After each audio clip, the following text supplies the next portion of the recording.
जय गुरुदेव जय गुरुदेव।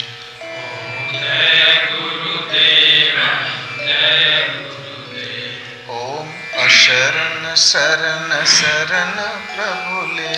ओम अशरण शरण शरण प्रभुले।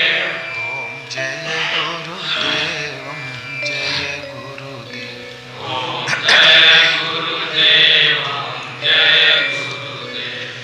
गुरु राखहि जो कोप विधाता। गुरु राखहि जो कोप विधाता। गुरु रूठे नहीं को जग त्राता। गुरु रूठे नहीं को जग त्राता। गुरु के वचन प्रति तन जाई। गुरु के वचन प्रति तन जाई। सपने हूँ सुख मन सुख सिद्धि ताही। सपने हूँ सुख मन सुख सिद्धि ताही। ओम जय गुरुदेव जय गुरुदेव। ओम जय गुरुदेव जय गुरुदेव।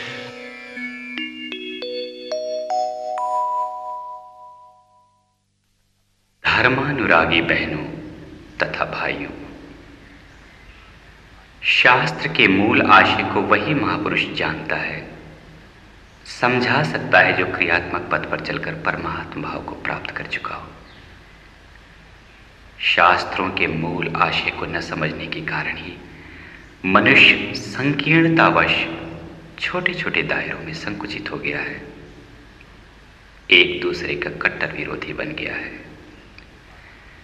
इस पूर्वाग्रह एवं दुराग्रह के परिणाम स्वरूप बुद्धि इतनी कुंठित हो गई है कि सत्य को सुनने एवं समझने की न क्षमता रह गई है न साहस।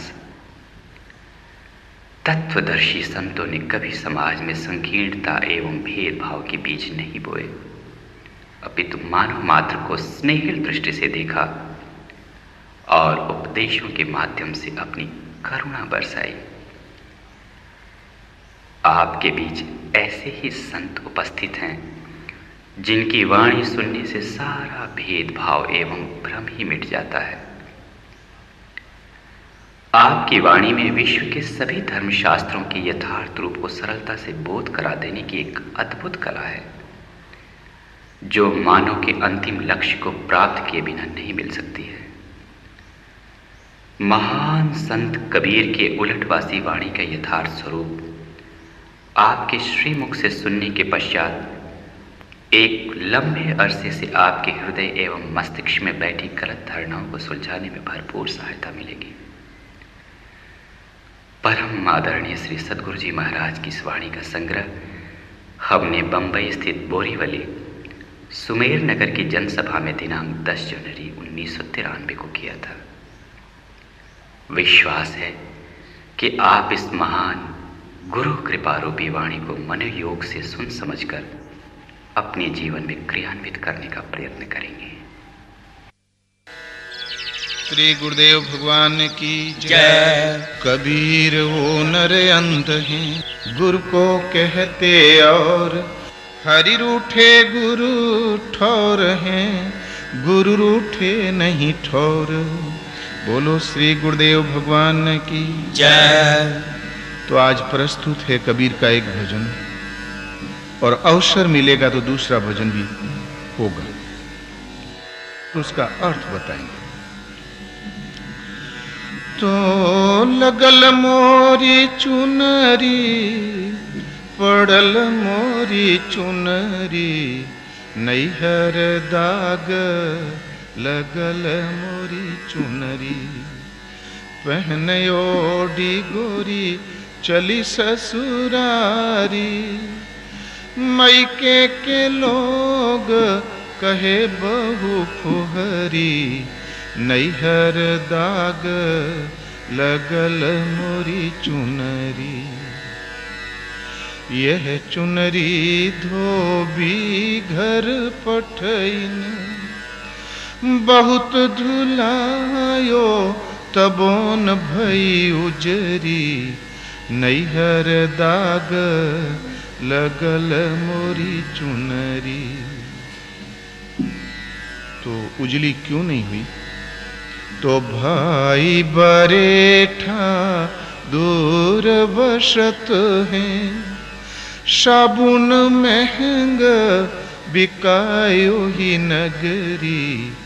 नैहर दाग लगल मोरी चुनरी। कहत कबीर सुनो भाई साधो, जन्म के बिगड़ी यही जन्म की बिगड़ी कबो न सुधरी। नैहर दाग लगल मोरी चुनरी। लगल मोरी चुनरी पड़ल मोरी चुनरी। नैहर दाग लगल मोरी चुनरी। नैहर दाग लगल मोरी चुनरी, ये संत कबीर का भजन है। कबीर एक महापुरुष थे, जैसे कि अनादिकाल से होते आए हैं। वो पूर्ण पुरुष थे। कबीर ने जबकि अपनी वाणी का प्रचार किया तो लोगों ने आड़े हाथों लिया कि वो मूर्ख है, गंवार है, अनपढ़ है। लेकिन इन सब के बावजूद भी उनकी वाणी का प्रभाव कम नहीं पड़ा। तब फिर लोगों ने सोचा कि ये भी कोई कविता रचने की शैली है। तो लोगों ने रचनाएं शुरू कर दी, जो प्राय फाल्गुन मास में गाई जाती। सररर चली आओ क्षमा छम, ऐसे अंड का बंड लोगों ने जोड़ना शुरू किया। लेकिन बहुत से लोगों का कबीर के पदों के विषय में कहना है, ये तो कबीर की उलटवासी है। उलटवासी का अर्थ बताते हैं जिसके बहुत से अर्थ हों। आप कहें वो सही, हम कहें वो सही, कोई कुछ कह गुजरा तो वो भी सही। मान लो हमें नासिक जाना, किसी ने कहा पूरब जाओ, दूसरे ने कह दिया कि नहीं पश्चिम जाओ, दक्षिण जाओ, वो भी सही। कदाचित हम विपरीत दिशा में चल पड़े तो शायद इस जिंदगी में भी नहीं पहुंच पाएंगे। नासिक, उलटवासी नाम की कोई क्रिया नहीं। उसने सीधा सटीक उपदेश दिया, लेकिन जब वो नहीं समझ में आने से लोगों ने उलटवासी कहा। कबीर ने उस वैदिक तथ्य को, आंखों देखे हाल को छिपाकर प्रस्तुत किया, जिससे कि अधिकारी लोग समझ ले और अनधिकारी दुरुपयोग न करे। उन्होंने जो अनुभव में पाया वो प्रस्तुत किया। इसलिए हठात समझ में नहीं आता तो लोग कुछ भी कह सकते हैं। किंतु वो महापुरुष ये भी जानते थे कि मैं जिस स्तर की बात कहता हूं उसको समझने की क्षमता सब में नहीं हो सकती। इस विशाल जन समूह में जिनमें वो क्षमता पाई गई, उनको उद्देश्य बनाकर संत कबीर ने अपनी वाणी का प्रसार किया। कहत कबीर सुनो भाई साधु, अवधु वेगम देश हमारा, अथवा कोई पंडित ज्ञानी। करीब 95% कबीर के पद ऐसे हैं जो संतों को उद्देश्य बनाकर प्रसारित किए गए हैं। वो जानते थे कि इस बारीकी को वही पकड़ सकते हैं जो कि इस पथ के चलने वाले हैं। कबीर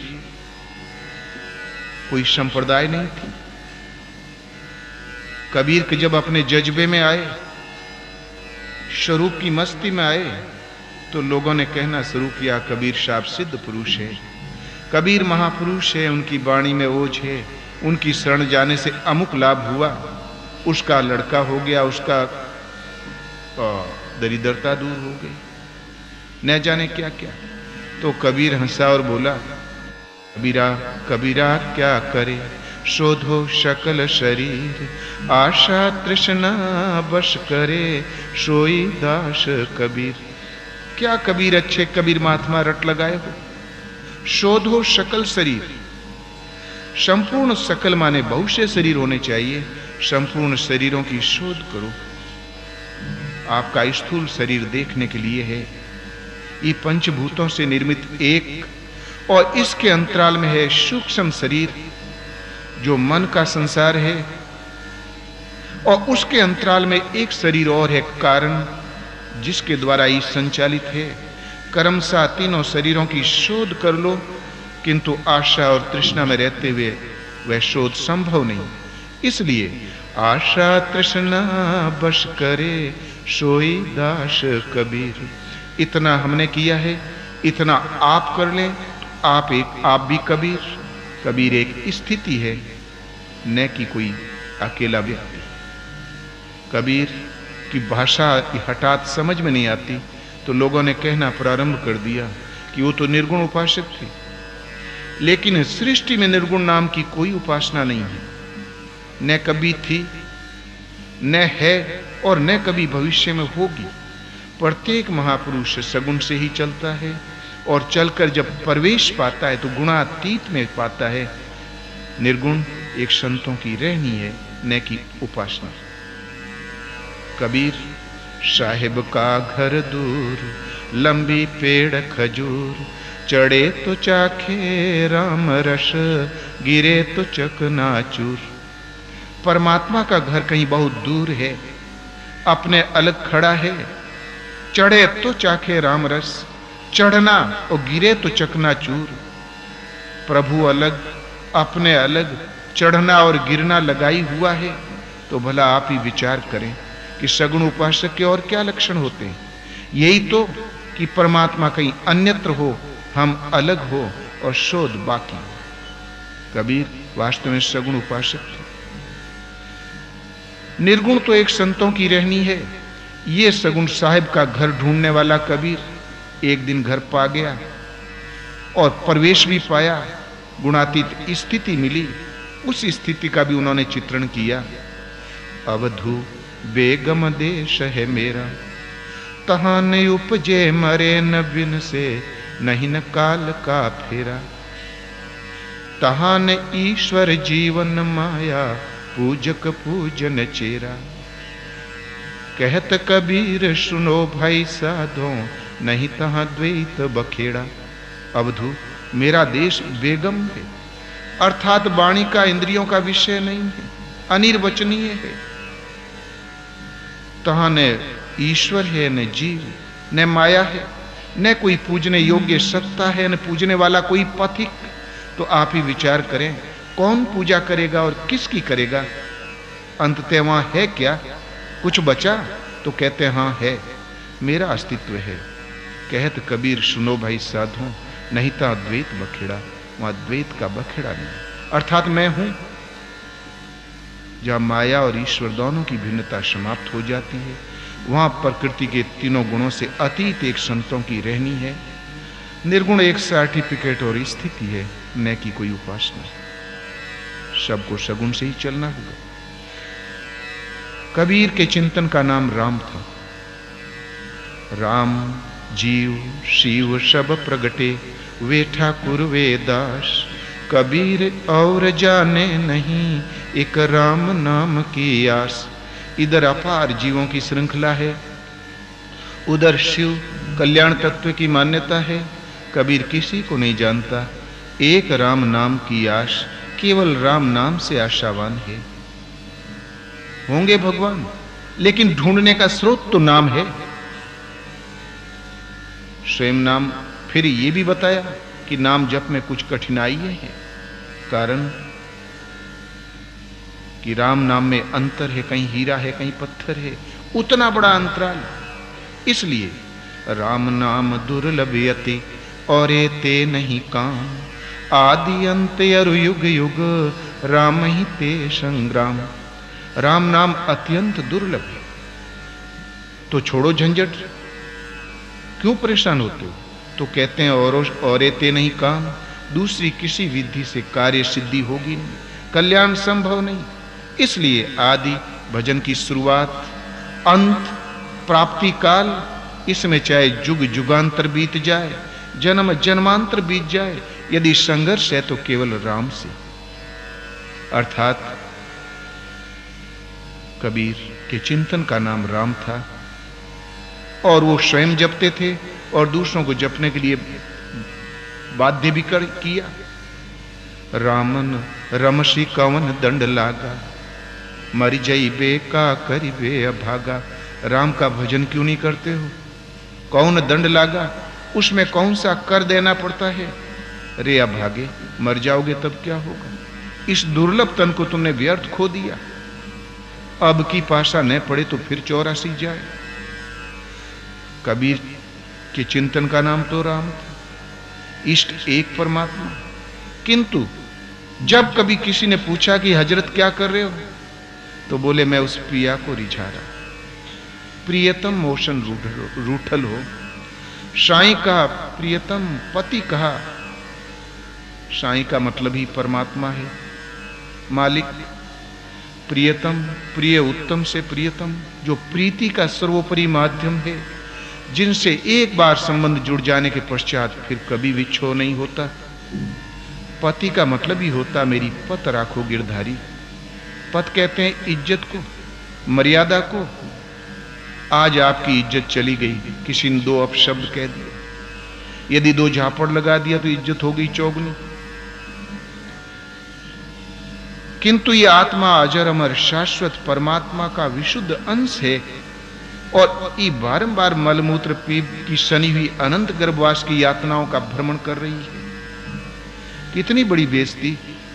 इस अमर्यादित जीवन से उबार कर शाश्वत सनातन अविनाशी शांत जीवन को प्रदान कर देने में समर्थ है, स्थिति को दिलाने में समर्थ है तो कौन?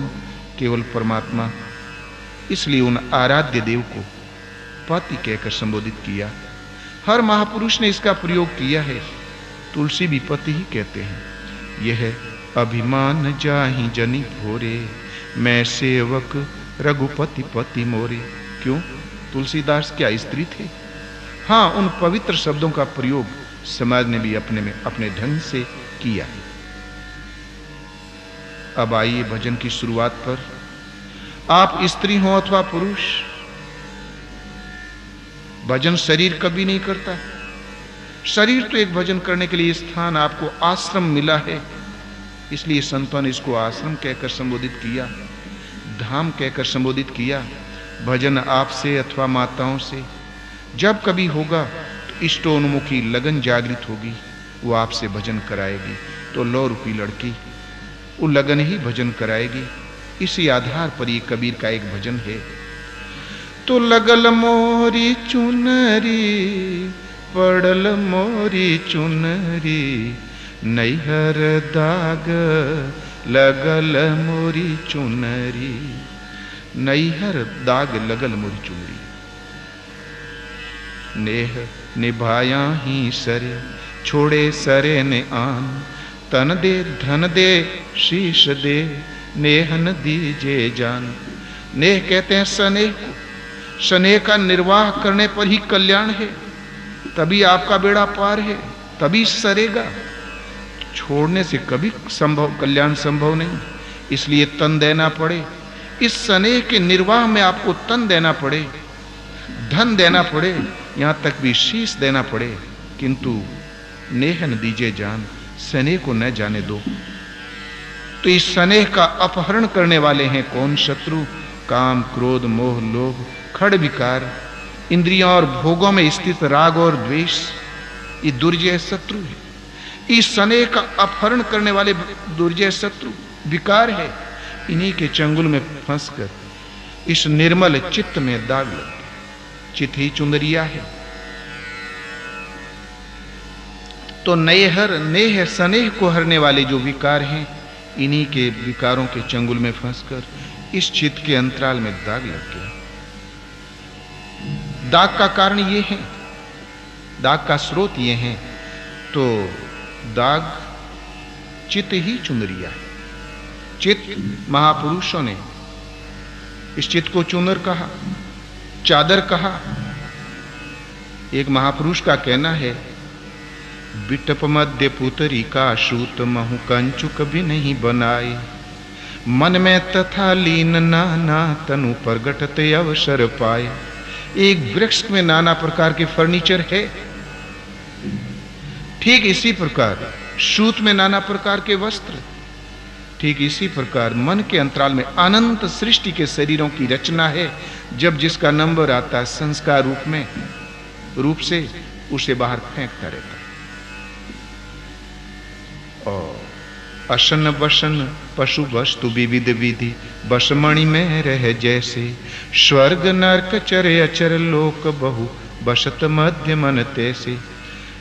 एक बहुमूल्य मणि में आपका असन वसन भोजन आवास प्रवास सवारी साधन मर्यादा सब विद्यमान है कि वो बेश कीमती है। 3 करोड़ उसकी कीमत। ठीक इसी प्रकार इस मन के अंतराल में स्वर्ग नरक अपवर्ग सारा सृष्टि विद्यमान है। जब जिसका नंबर आता पिंड रूप में फेंकता रहता है। सारे चित्र इसी चित्त में चित्रित है। इस चुंदरिया में सारे नक्शे विद्यमान। और वो नक्शे क्यों बने? नैहर दाग लगल मोरी चुनरी।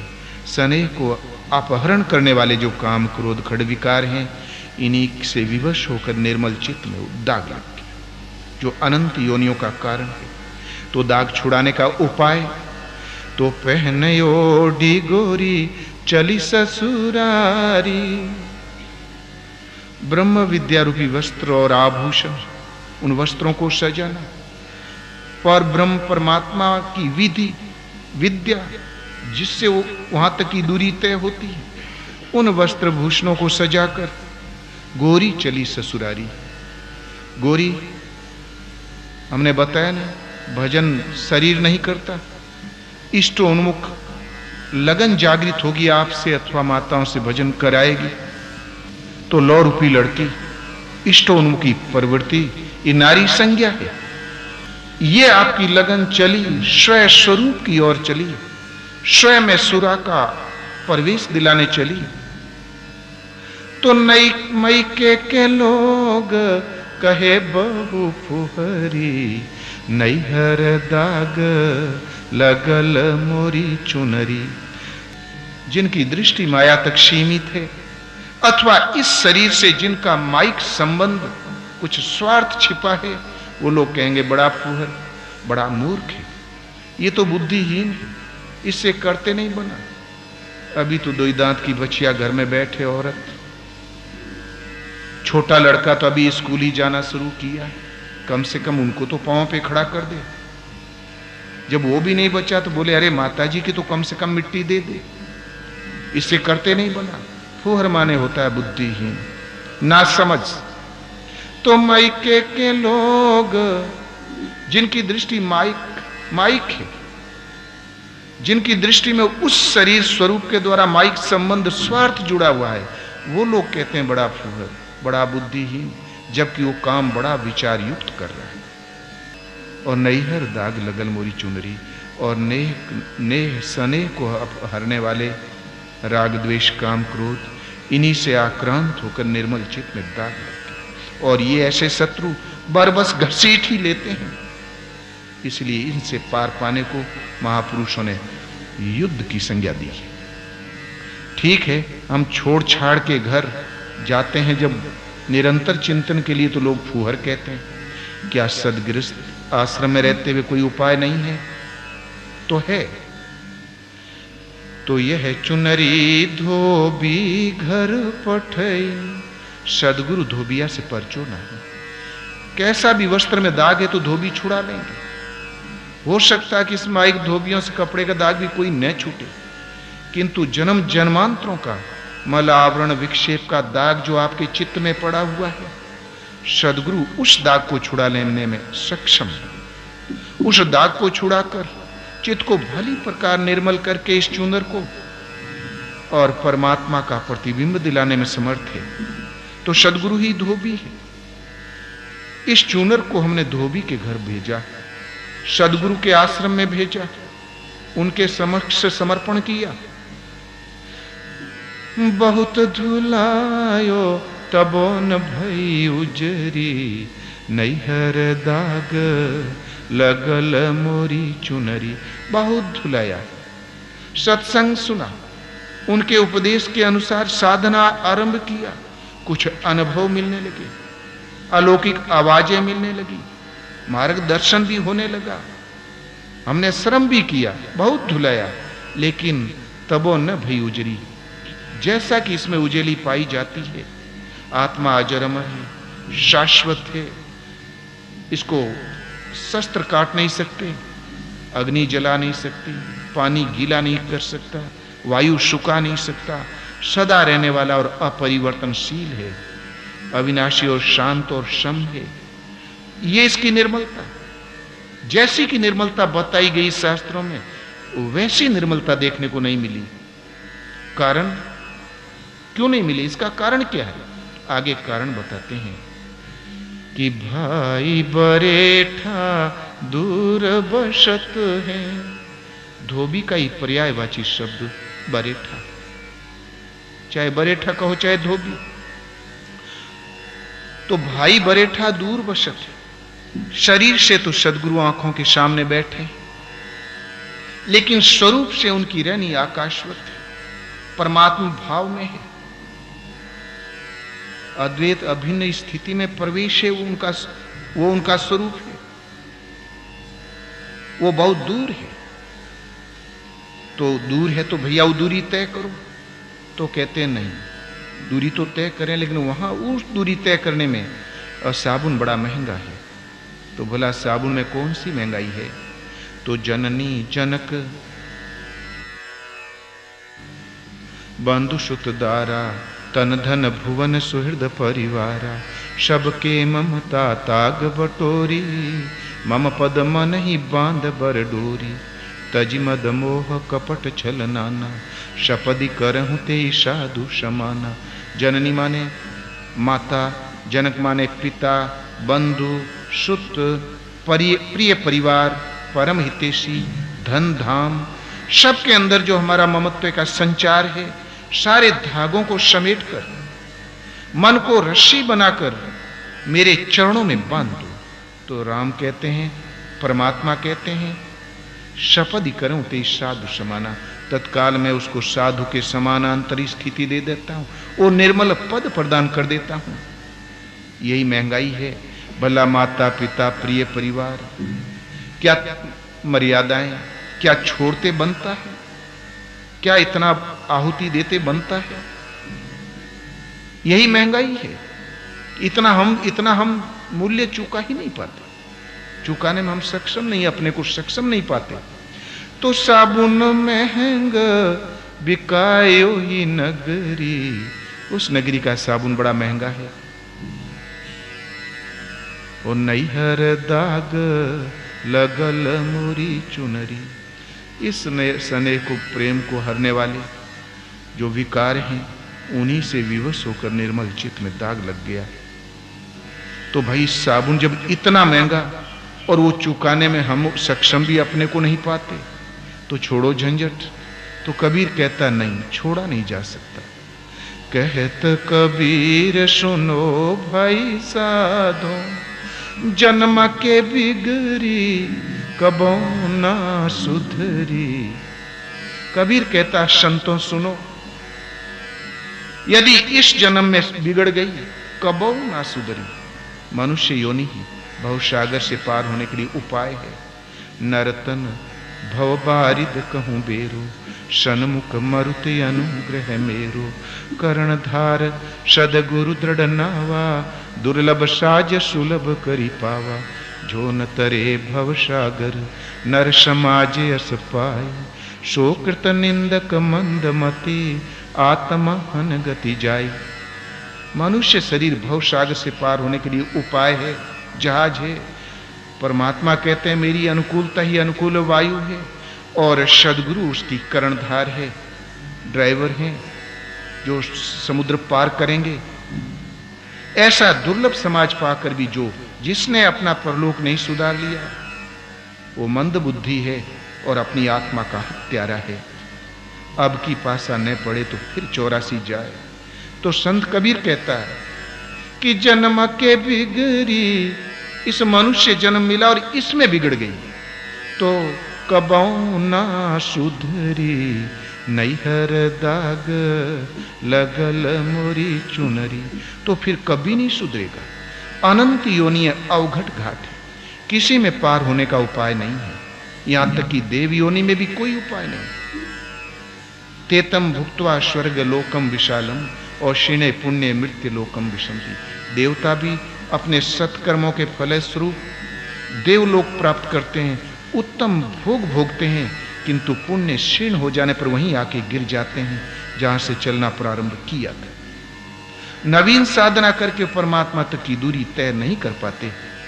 इसलिए योगेश्वर भगवान कृष्ण ने कहा, देवता लोग भी मनुष्य शरीर से आशा मानो। परमात्मा राम ने कहा, शुर दुर्लभ सदग्रंथ निगावा। ये मानव तन देवताओं को दुर्लभ है, देवता लोग भी इससे आशावान है। कारण इंद्र पद से जब नहुष गिरा तो उसको अजगर होना पड़ा। देवता जानते हैं मैं कुछ भी कीट पतंग हो सकता हूं, गिरेंगे तो किसी न किसी योनि में जाएंगे। तो प्रभु कृपा करें कि यदि गिरें तो हमें मानव तन मिले। क्यों?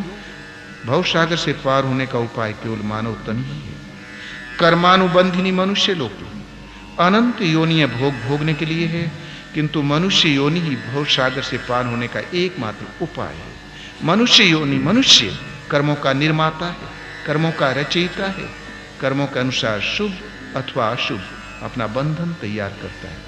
इसलिए संत कबीर का अंत में निर्देश है कि यदि ऐसा दुर्लभ मनुष्य शरीर पाकर भी यदि पारने लगा, ईश्वर पथ में 10 कदम हमसे रखते नहीं बना, बिगड़ गई, तो फिर अनंत योनियत तो अवघट घाट है, भटकाव है, कबहु ना शुद्ध है, किसी में सुधार की संभावना नहीं। बोलो श्री गुरुदेव भगवान।